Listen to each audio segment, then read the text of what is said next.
한 절씩 교독을 읽겠습니다.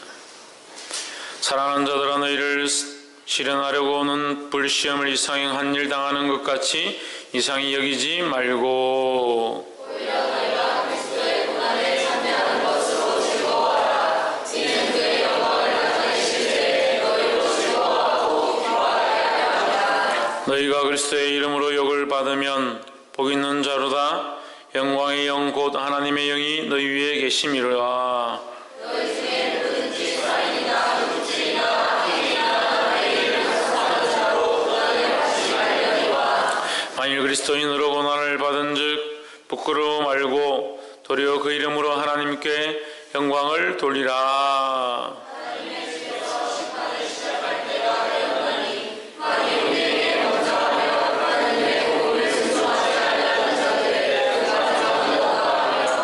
도인이 겨우 구원을 얻으면 경건치 아니한 자와 죄인이 어디 있으리요. 그러므로 하나님의 뜻대로 고난을 받는 자들은 과한 선을 행하는 가운데 그 영혼을 믿으신 종을 주께 부탁할지어다. 아멘. 기도하겠습니다. 살아계신 하나님, 홀로 영광과 존귀와 찬양이 주님께 드려지기를 소망합니다. 주님, 이 예배를 받아주시고 흠양하시고 자정하여 주시옵소서. 주님, 임하셔서 다스리는 역사가 있게 하시고 우리의 허탄하며 인간적인 생각들은 떠나가게 하시고 하나님을 바라봄으로 변화되어지며 거룩하게 질 수 있도록 우리를 인도하여 주시옵소서. 주께서 말씀하시며 인도하시고 가르치실 줄 믿사옵고 살아계신 예수 그리스도 이름으로 기도하옵나이다. 아멘. 할렐루야. 우리 옆에 서 인사합시다. 주 안에서 승리합시다. 할렐루야. 말씀의 질문 한번 읽어봅시다. 시작. 그리스도의 고난에 참여. 그리스도의 고난에 참여합니다 했습니다. 우리가 그냥 이 땅에 살다가 그냥 갈 수 있고, 또 내가 원하는 대로 살다가 내가 원하는 모양대로 죽을 수도 있을지 모르겠습니다만 우리는 이제 새로운 생명을 얻었고 새로운 소망을 가진 자들이다라는 거예요. 그래서 우리는 하늘의 소망이 있는 자인데, 하늘의 소망이 있는 자들은 이 땅에서 어떠한 삶을 살아야 되느냐? 그리스도의 고난에 참여하는 삶을 살아야 된다. 할렐루야. 그래서 우리 삶에 고난이 있는 것이 당연하다. 근데 어떤 고난이냐? 그리스도의 고난이다. 그리스도께서 십자가를 참으시고 우리를 살리기 위하여 당하셨던 그 고난이 오늘 우리에게도 주님을 따라가고 그 십자가를 지고 가는 삶을 살면 우리에게도 그 고난이 있는 줄 믿습니다. 이 고난 당하기를 즐거워하고 주를 위해 살기를 힘쓰시는 저와 여러분 되기를 주 이름으로 축원합니다. 우리가 본문 한번 보겠습니다. 14장 12절. 사랑하는 자들아, 너희를 실현하려고는 불시험을 이상한 일 당하는 것 같이 이상히 여기지 말고 했습니다. 사랑하는 자들아, 너희를 연단하려고는 불시험을 이상한 일 당하는 것 같이 이상히 여기지 말고 해서 처음에 뭐라고 하느냐? 사랑하는 자들아. 어떤 베드로가 이 말씀을 기록하면서 사랑하는 자들아 이렇게 하면 베드로가 사사로운 마음으로 사랑하는 자들아 불렀지 않을 겁니다. 그럼 이 말씀에서 성경에서 기록하면서 사랑하는 자들아 했다는 것은 그리스도 안에 한 형제들이다 라는 거죠. 우리가 하나님 안에서 하나님의 사랑을 받는 자, 그리스도 안에 있는 자들로서 하나님의 사랑을 입은 자들은 어떤 삶을 살아야 되냐? 시험을 당하는 삶을 산다. 보십시오. 불시험을 당하는 것을 이상히 여기지 말라. 불시험을 이상한 일 당하는 것 같이 생각지 말라 이렇게 했습니다. 불시험은 불로 우리를 태우고 연단하는 것 같이 뜨겁고 힘든 것이다 라는 거죠.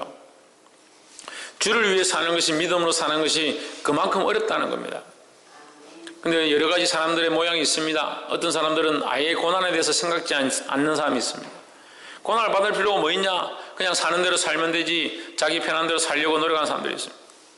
또 한편은 고난을 받으려고 하는 사람들이 있습니다. 하지만 적당히 자기가 받을 만큼, 자기가 받아도 될 만큼, 자기가 견딜 수 있을 만큼만 받으려고 하는 사람들이 있습니다. 우리는 어떤 고난을 당해야 합니까? 주님이 당하신, 예수님이 당하신 그 고난을 우리 또한 참여하는 자들이 되어야 된다는 거예요. 할렐루야. 근데 왜 이까지만 하려고 하고 더 이상 하지 못한다라는 생각들을 하는지 모르겠습니다. 하나님 우리에게 더 큰 것들을 요구하고 계시고 더 깊은 곳 가운데 나오라고 하시는데 믿음의 눈을 들어서 믿음의 그물을 던져야 하고 믿음으로 순종해야 될 것들을 하지 못하고 있으면서 왜 어찌해서 나를 정죄하느냐라고 생각하고 있습니다. 우리가 그리스도 안에 정죄함이 결코 없지요. 예수 그리스도 안에 우리가 예수 그리스도 안에 우리의 죄를 향해서 정죄할 사람이 아무도 없습니다. 정죄한다면 그것은 잘못된 것입니다. 하지만 그리스도 안에 있다면 오히려 회개가 더 있다는 겁니다. 회개할 것이 더 많고 우리의 연약함들을 더 보게 되어 있습니다. 누가 우리를 정죄하지 않는다 하더라도 정죄해도 회개해야 되고 정죄하지 않아도 회개할 거리들이 우리 눈앞에 있다는 거예요. 왜? 그리스도에게 비춰볼 때 우리가 너무나도 죄인의 모습을 가지기 때문에 그리스도의 그 거룩하심 앞에, 그리스도의 그 겸손 앞에, 그리스도의 그 십자가를 지고 가신 모습 앞에 내가 그렇게 살고 있지 못한 것들을 바라볼 때 나의 죄인됨을 볼 수 있다는 거예요. 그런데 어떻게 생각하냐? 내가 주를 위해 고난을 당했는데 이미 그 생각 속에 뭐가 있습니까? 자기가 살아온 그 삶의 모양이 공로인 줄 착각하고 자기가 그 십자가를 지고 간 삶이 하나님 앞에 무언가 이뤄낸 것처럼 착각하는 거예요. 그래서 스스로 뭐라 합니까? 나는 그래도 믿음이 있다. 나는 그래도 신앙이 있다. 나는 그래도 좀 기도한다. 내가 좀 기도했지 않느냐?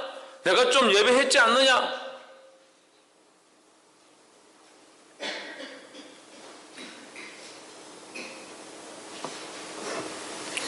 왜 그렇게 하나님 앞에 부끄러운 줄 모를지 모르겠어요. 내가 하나님 앞에 예배한 줄 알고 하나님 앞에 그렇게 서 있는 줄 알면 내가 하나님 앞에 서 있어서 하나님 받으실 예배를 하고 있다면 더 자기의 부끄러운 연약함들을 알 건데 어떻게 자기가 다 했다라고 자기가 괜찮다라고 생각을 하는지.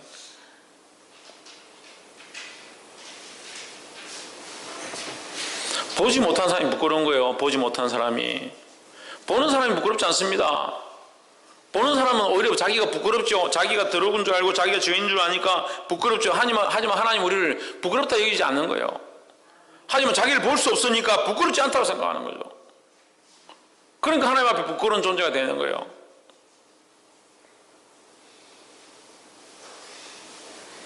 이것을 보는 자들이 되기를 주 이름으로 축원합니다. 그러니까 아이들 안에 문제가 생긴다든지 이렇게 사역을 할 때에 아이들하고 뭐 다툼이 생기면 얘기를 해보면 뭘 모르냐면 자기가 뭘 잘못했는지를 몰라요. 자기는 원래대로 했다. 자기는 원래 방식대로 살았다. 자기는 이렇게 살아왔는데 자기가 이렇게 한 것이 뭐가 죄가 되냐? 뭐가 문제가 되냐? 자기의 잘못된 것을 보지 못하니까 화가 나고 자기 잘못된 것을 알 수가 없으니까 오히려 다른 소리를 하는 거예요.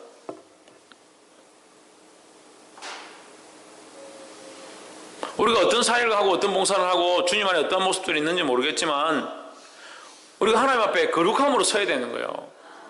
할렐루야. 날마다 그리스도의 십자가를 바라보기를 주의 이름으로 축원합니다. 옆에서 한번 보시죠. 날마다 주님의 십자가를 바라봅시다. 할렐루야. 담배도 끊었습니다. 술도 끊었습니다. 내가 좋아하던 오락도 끊었습니다. 그럼 그게 공로인 줄 알아요. 공로인 줄 알아요. 그게 무슨 공로입니까? 내가 맨날 치킨 시켜 먹었는데 치킨 좀 끊었습니다. 그게 무슨 공로입니까? 내가 명품 믿고 다녔는데 요새는 명품 안 밝힙니다. 그게 무슨 공로입니까? 자기가 조금 절제하고 조금 하지 않으면 그것이 자기가 굉장히 거룩해진 줄 착각하는 거예요. 그래서 제가 여기 서서 여러분에게 이 죄인들아 정신 좀 차려라, 좀 돌아서라, 왜 그렇게 보느냐, 그거 하러 여기 서 있는 거 아니잖아요. 그렇게 하는 제가 답답해요. 왜 제가 맨날 그 얘기를 해야 됩니까?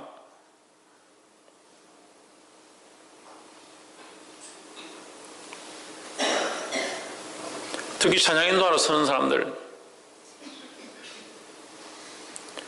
우리는 뭐라고요? 하나님 앞에 통로라고. 통로.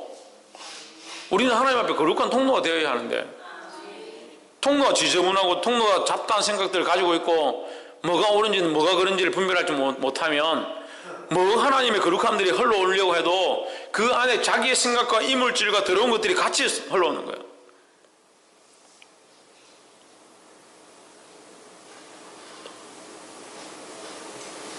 보게 되기를 주 이름으로 축원합니다. 정결해야 합니다. 그러니까 고난이 없죠. 고난이 없는 게 기쁩니까? 고난이 없는 게 안타까우면 불쌍한 인생들이에요. 고난 없는 게. 오늘 베드로전서 4장 이 후반절 말씀을 가지고 뭐라고 하냐면 고난 없는 자는 죽은 것이고 고난 없는 자가 불쌍한 자라는 거예요.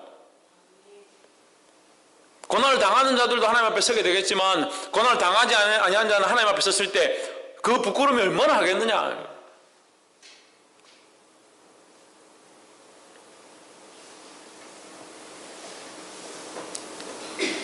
정결함을 하나님 앞에 서기를 주의 이름으로 축원합니다. 사랑하는 자들은 너희를 연단하려고 오는 불시험을 이상한 일 당하는 것 같이 이상히 여기지 말라. 불시험 당하는 것이 당연하다. 시험 당하는 게 당연하고 일불시험을 아까 말한 것처럼 다른 말로 고난 당하는 것이 당연하다라는 거예요. 할렐루야. 근데 우리가 4장 12절 말씀 요 후반절을 볼 때에 후반절부터 보면 이게 무슨 말인지 모를 수 있습니다.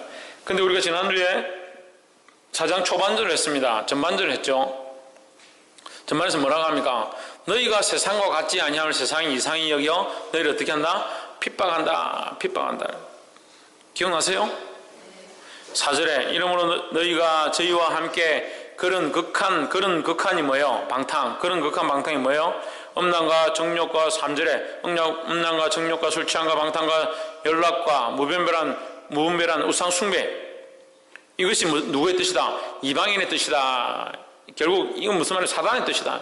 사단의 뜻을 쫓아가지 아니하는 것을 4절에서 뭐 어떻게 여긴다?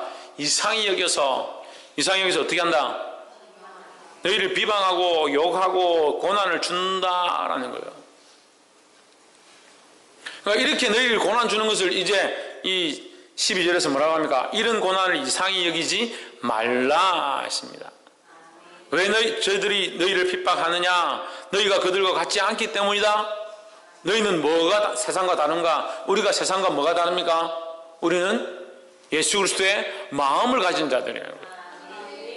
예수 그리스도의 마음을 가지고 찬양하면 예수 그리스도의 마음이 흘러가야 되고, 예수 그리스도의 마음을 가지고 기도하면 예수 그리스도의 마음이 드러나야 되고, 예수 그리스도의 마음을 가지고 전도하면 예수 그리스도의 마음이 그 사람에게 전달되어야 되는데, 예수 그리스도의 마음이 전달되잖아요. 그러면서 자기는 살아난 줄 알아요. 살기는 뭘 살아요? 그러니까 살았다는 이름이 있는 거죠. 입술 통해서 그리스도가 나와야 되는데, 그 사람의 모양을 보고 그리스도가 나와야 되는데, 보게 되기를 주 이름으로 축원합니다. 옆에서 한번 보십시오. 우리의 모습을 통해 그리스도가 존귀케 되도록 노력합시다. 원래는 이렇게 해야 돼요. 옆에 사람 보고 당신은 하나님의 영광과 존귀가 가득합니다. 이렇게 해야 돼요.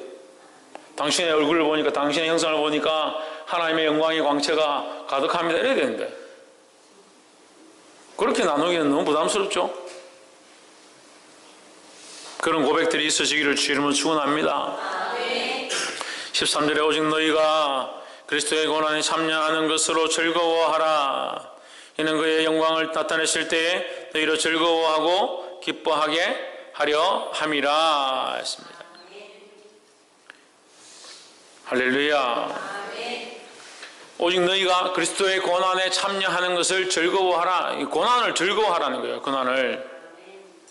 우리가 이것도 위에서 말씀해서 우리가 함께 나눴습니다. 고난 당할 때 이상히 여기지 말고 어떻게 하라? 기뻐하라. 위에 5절에 보시면 저희가 산자와 죽은 자 심판하기를 예비하신 자에게 직고하리라 했습니다. 지금 13절에서 뭐라고 합니까? 그의 영광을 나타내실 때에 너희로 즐거워하고 기뻐하게 하려 함이라 했습니다. 결국 뭐요? 나타난다. 그 심판 때에 드러나게 되어 있다라는 거죠. 14절 너희가 그리스도의 이름으로 욕을 받으면 복 있는 자로다. 영광의 영 곧 하나님의 영이 너희 위에 계심이로다 하십니다. 그러면 자, 이렇게 거꾸로 해석해 봅시다. 성령이 함께하는 자는, 하나님의 영, 성령이 함께하는 자는 뭐가 있다? 고난이 있다. 욕을 당하는 것이 있다. 그리스도를 위해서 치욕을 당할 수 있다라는 겁니다. 하지만 그것은 뭐다? 복이다라는 겁니다.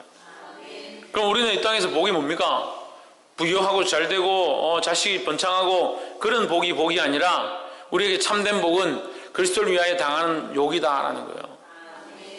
우리를 예수쟁이다 손가락질하고 교회 다닌다 손가락질하고 그렇게 당하는 것이 우리에게 뭐다? 복이다라는 겁니다.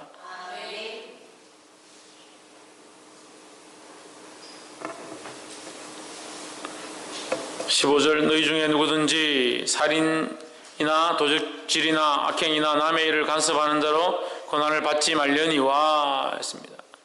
그러니까 이 14절과 15절이 대조되는데 같은 고난을 당하는데 하나는 그리스도를 위하여 당하는 고난이고 14절에서는 그랬잖아요. 그리스도를 위하여 그리스도의 이름을 위하여 당하는 욕 그것은 하나님 앞에 복된 것이고 반대로 15절에서 뭐라고 합니까?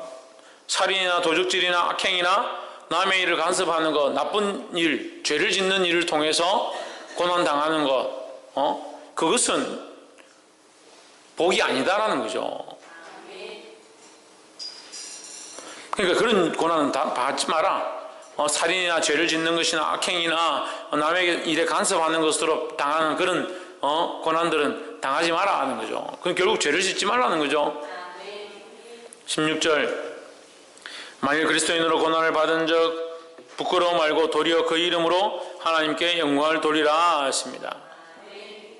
그래서 우리의 고난을 통해서 우리가 결국 드러내야 될 것이 뭐냐? 하나님의 영광이라는 거죠. 그럼 처음에 뭐가 있어야 되는 겁니까? 우리가 사장 이 전체를 보고 맨 처음에 뭘 가져야 된다 했습니까? 사장 1절에서 뭐라고 했습니까? 예? 그리스도의 마음을 가져야 된다. 그리스도의 마음을. 그리스도의 마음을 가진 것이 곧 뭘 입은 것이다? 갑옷을 입은 것이다. 이 갑옷은 에베소서 6장 말씀에 나와 있는 것 같이 전신갑주를 입는 것입니다. 영적 전신갑주를 얘기하는 겁니다. 오늘 우리가 갑옷을 입자, 갑주를 입자 이래가지고 교회 올 때 철커덩하고 갑옷을 입고 다 여기 앉아있으면 교회 오기 얼마나 힘들겠어요. 갑옷을 비쌀 건데 그거 안 입고 오시는 분들은 교회 못 온다 그러면 말도 안 되는 거죠. 갑옷을 입는 게 뭐냐? 영적인 갑옷이다. 영적인 갑옷. 영적인 갑옷을 왜 입습니까? 뭐하러 입습니까? 예? 영적 전쟁을 싸우려고요. 근데 왜 여러분 영적 전쟁을 싸우지 않습니까? 왜 여러분 육체적인 전쟁만 맨날 싸웁니까? 사람들이 상태가 안 좋아지면 뭐라고 하냐? 목사님 우리가 이런 일이 당했는데 어떻게 해야 됩니까? 상태가 좋으면 목사님 제가 이런 일을 당했는데 하나님 앞에 기도해서 하나님 원하시는 대로 행했더니 이런 역사가 일어났으면 이렇게 할 건데 상태가 안 좋으면 목사님 이런 일을 당했는데 어떻게 하는 게 좋겠습니까? 그래도 그렇게 물어보는 사람 다행이죠. 목사님 이렇게 했습니다. 이렇게 했더니 잘 됐습니다. 제가 뭘 얘기하고 있습니까? 영적인 싸움을 안 싸운다는 거예요. 영적 전쟁을 하지 않는다는 거예요. 영적 분별력들을 가지고 이 문제가 어디서부터 왔고 사단이 우리를 어떻게 넘어뜨리려 하고 있고 어떻게 공격하고 있는지 그것을 분별해 싸우죠. 그러니까 엉뚱한 사람하고 싸우는 거예요.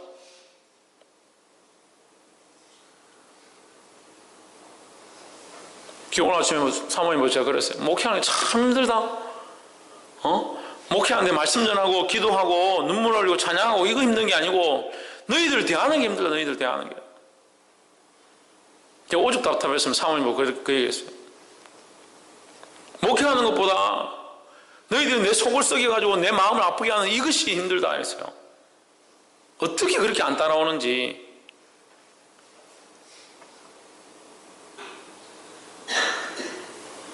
영적 전쟁을 하는 같은 군사들로서 그리스도를 바라보고 적군과 싸워야 되는 하나님의 좋은 군사들이 되어야 되는데 이 우리 사랑하는 큰 사랑교회 군사들은 저를 공격하는 것 같지는 않은데 다 저한테 매달려 있는 것 같아요. 다 우리 붙잡고 이거 막 갑옷까지 입고 무거운데 저를 이렇게 붙잡고 있는 것 같아요. 그럼 날 싸우게 해주든지 싸울 수 있게 그냥 내버려 두든지 뒤에서 중보라도 좀 똑바로 해주든지.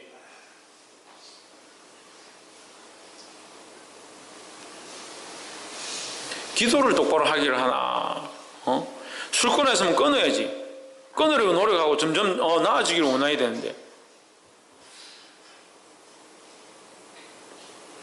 세상에 끊으라면 세상을 점점 끊고 점점 하나님 앞에 나아가길 바라야 되는데,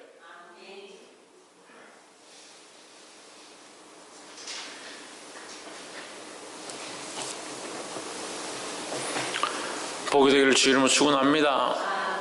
이 16절 말씀이 참 여러 가지 이 뜻들을 보이는, 그리스도인으로 고난을 받으면 부끄러워하지 말고, 그리스도인으로 고난을 받으면 부끄러워할 필요가 없죠. 하지만 그리스도인 아닌 자로서 고난을 당하는 것은 부끄러운 일이다.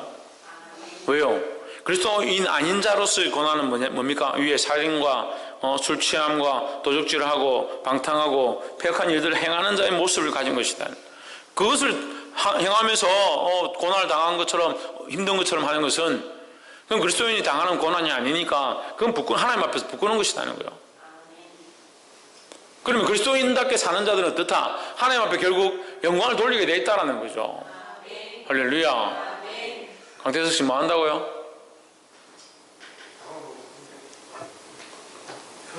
옆에 사람 보십시오. 하나님께 영광을 돌립시다. 할렐루야.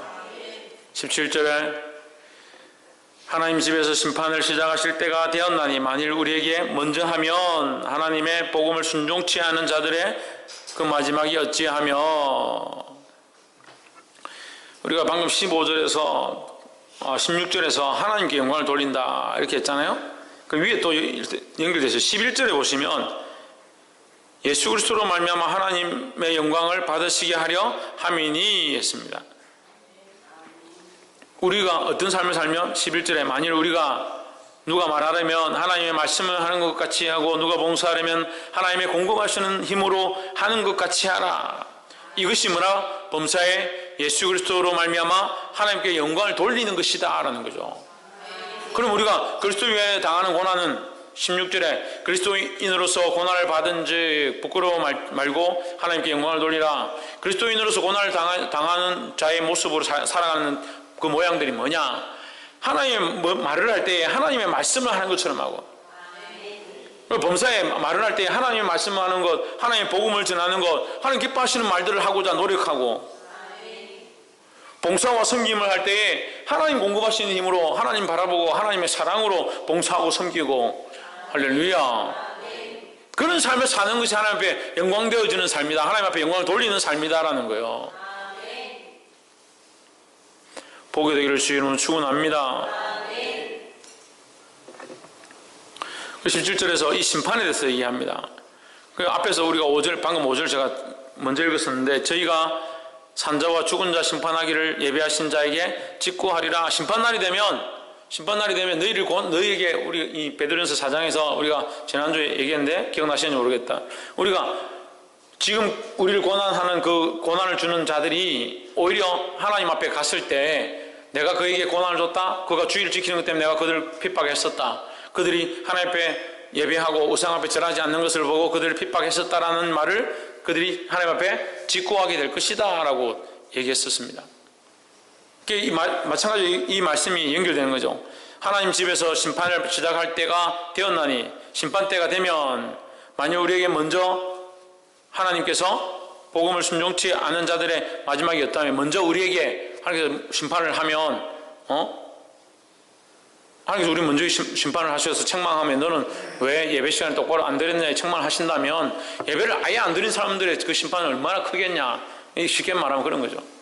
예수 믿는 자에게 책망이 있다 하면 믿지 않은 자들에 대한 책망은 얼마나 크겠냐, 그 그 심판은 얼마나 크겠냐 이 말이에요. 18절 또 의인이 겨우 구원을 얻으면 경건치 아니한 자와 죄인이 어디 서리요. 19절 그러므로 하나님의 뜻대로 고난을 받는 자들은 또한 선을 행하는 가운데 그 영혼을 미쁘신 조물주께 부탁하라. 할지니라 했습니다. 할렐루야. 그러므로 우리가 이 하나님 앞에 우리의 힘으로 할 수 없으니까, 우리가 하나님 앞에 선다고 해도 사실 우리의 힘으로 잘 못하니까 어떻게 된다? 하나님께 우리의 영혼을 맡겨드려야 된다. 그래서 하나님께 맡겨드리는, 우리의 영혼을 하나님께 맡겨드리는 모양이 뭡니까? 우리의 영혼을 하나님께 맡겨드리는 모양이 뭐예요? 천정민, 신성경, 신희경, 김태현,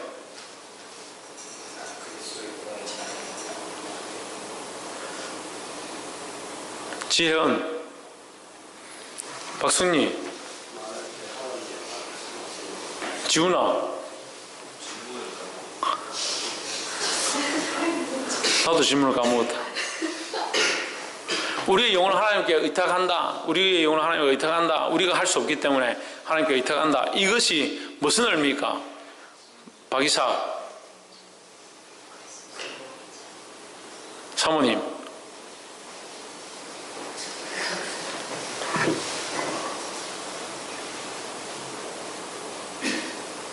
최원수 집사님, 그리스도의 고난에 참여한다. 그리스도의 고난에 참여하면 우리 영혼을 하나님께 맡겨드리나? 이게 연결 안 되잖아요.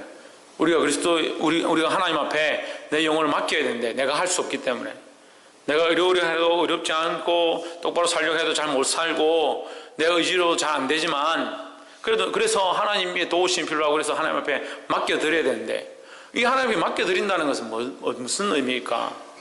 이 성경에 나와 있는 본문들을 보면 무슨 의미일까? 14절에 너희가 그리스도의 이름으로 욕을 받으면 복 있는 자로다. 영광의 영 곧 하나님의 영이 너희 위에 계심이라 했습니다. 그럼 뭐예요? 성령에 이끌리는 삶을 사는 거죠.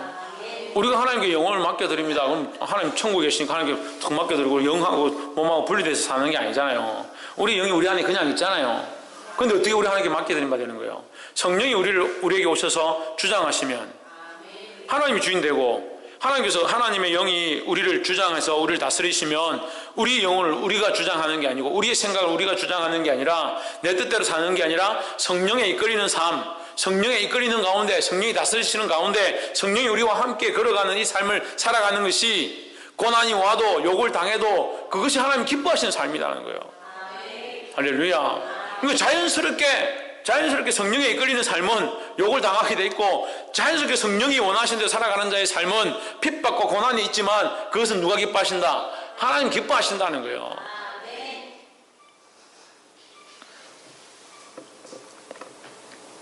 그래서 19절 다시 봅시다. 그러므로 하나님의 뜻대로 고난을 받는 자들은 또한 선을 행하는 가운데 그 영혼을 믿으신 조물주께 부탁할지어다, 의탁할지어다 이 말이에요.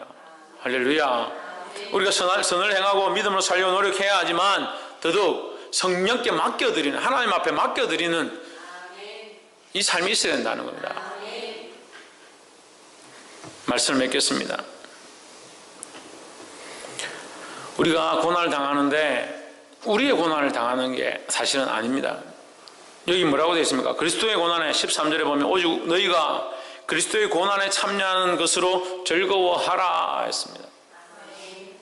이걸 굉장히 어렵게 해석하는 사람도 있습니다. 이걸 막 그리스도의 고난이, 그리스도가 십자가를 못 박혀 죽으신 것이 고난의 마침이 아니냐? 그 십자가가 완전치 않냐? 왜 그럼 우리가 남은 고난을 또 당해야 되느냐? 주님이 죽으심으로 완전한 고난을 당하셨는데, 예수님이 완전하신데 왜 우리가 또 남은 고난을 당해야 하느냐? 그 신학적으로 풀면 뭐고, 그래서 우리가 남은 고난을 이 땅에서 당해야 되고, 뭐 이런 얘기를 하는 거예요. 복잡하게 뭘 복잡하게 생각합니까? 물론 그게 틀렸다는 게 아니라 뭐 그리 복잡하게 생각합니다.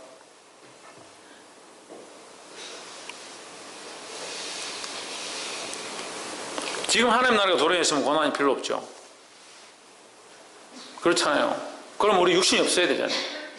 육신이 있잖아요. 육신이 있고 남은 생애가 있으니까 남은 생애 동안 나는 하나님 나라를 꿈꾸고 살아가고, 육신은 이 땅에 자꾸 살려고 하고, 그러니까 이 육신과 내가 바라보는 하나님 나라의 소망이 분리되니까 고난이 있는 거죠. 내가 추구하는 것과 이 현실이 똑같으면 무슨 어려움이 있겠습니까? 이 땅에도 마찬가지죠. 육신적으로만 봐도 그렇잖아요. 우리가 꿈꾸는 게 드라마에 나오는 누구처럼 멋있는 남자 만나가지고 시집가고 돈 많이 벌고 멋진 삶을, 자기들이 생각하는 멋진 삶을 살면 육신의 삶에서 뭐 내가 괴로울 게 있겠네. 그거 안 되니까 육신이 괴롭다고 막 이런 얘기를 하잖아요. 영적으로도 마찬가지. 영적으로 내가 하나님 바라보고 하나님 나를 원하는 대로 내가 내 몸이 다 그렇게 살아갈 것 같으면 그룹으로 살아가고 절대 죄도 짓지 않고 엉뚱한 생각도 하지 않을 것 같으면 무슨 고난이 있나요? 그렇지 않죠. 육체가 그대로 있죠.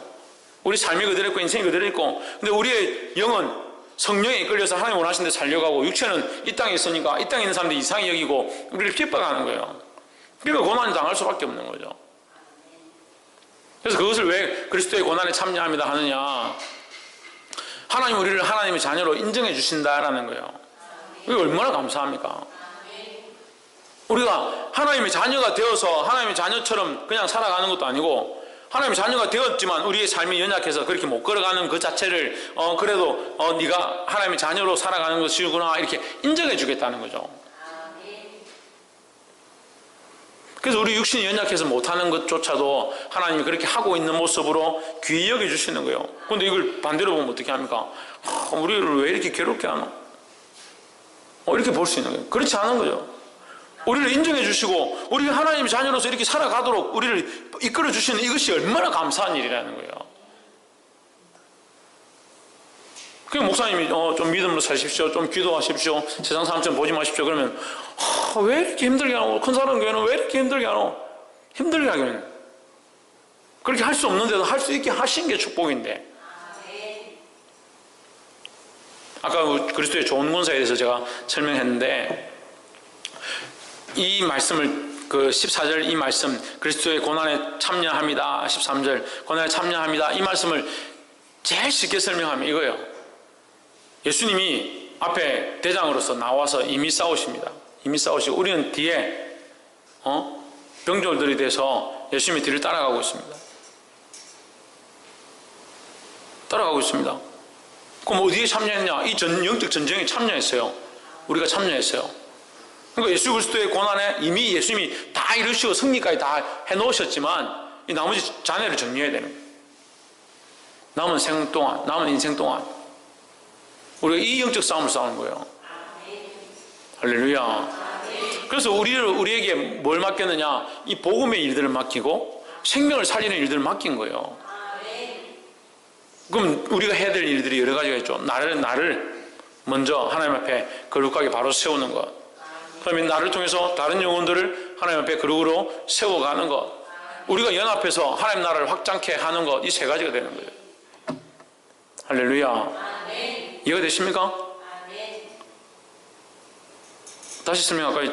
내가 그리스도 안에 좋은 군사로 하나님 원하신 방향대로 세상에 욕먹고 괴롭다 할지라도 고난 당한다 할지라도 믿음 안에 받아서서 나아가는 이 일을 하는 것. 두 번째 뭐요? 나를 통해서 다른 영혼들이 하나님 앞으로 바로 서고 하나님의 좋은 군사로 연합하게 되는 것. 그리고 마지막으로 우리가 뭘 하나님 나라를 확장케 해가고 하나님 나라를 세워가는 이 일들을 감당해야 된다는 거예요. 할렐루야.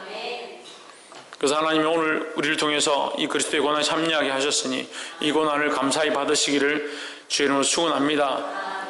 옆에서 한번 보십시오. 그리스도를 위하여 고난을 감사함으로 감당합시다. 그리스도를 위하여 고난을 감사함으로 담당하고 나만 담당할 뿐 아니라 다른 영혼도 일으켜 세워서 그리스도를 위한 삶을 살게 하고 또한 나와 연합하여 많은 자들을 세워가는, 교회를 세워가고 이 땅을 복음으로 바꾸어가는 저와 여러분들의 삶이 되어지기를 주의 이름으로 축원합니다. 기도하겠습니다. 그러고